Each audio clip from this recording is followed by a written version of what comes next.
Is essentially people who make too much to qualify for Medicaid but not enough to qualify for tax credits through the ACA. Philip Mitchell spoke with a Southwest Missouri woman who is in that gap.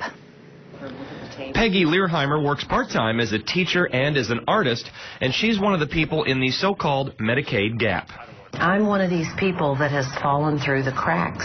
I am currently low income. I've not always been a low income person, but when we had to try and find health insurance, I didn't fit in a category. Peggy says it's a scary place to be. She says she worries about what would happen if she developed a serious illness or was in an accident. It's very frustrating, and I feel kind of helpless because it's a matter of, what do I do? In other words, I can't afford it. Luckily, the government didn't fine me for not having health care. Missouri State Representative Charlie Davis says the topic of Medicaid expansion has been a hot topic all across the state ever since the Affordable Care Act passed. As far as the Medicaid expansion here in the state, it is currently a non-issue. The Senate has already come back and said that they are not interested in hearing any type of talk about the expansion without major reforms, and that's what we're working on now.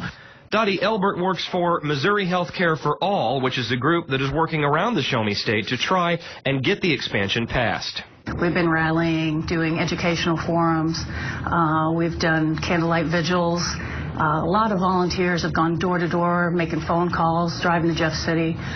We've been talking and feeling like we've not been heard for 3 years. The question there is, where does the money come from?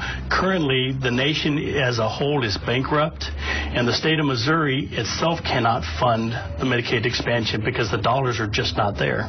They just need to understand that there are people that maybe need temporary help.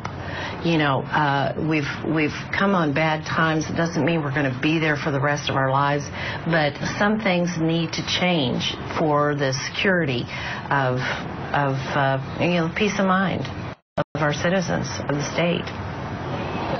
And Davis says he hopes to free up money for some type of Medicaid expansion, but that it would not be a blanket expansion. The only other option for people in the Medicaid gap is to purchase a catastrophic policy, which is cheaper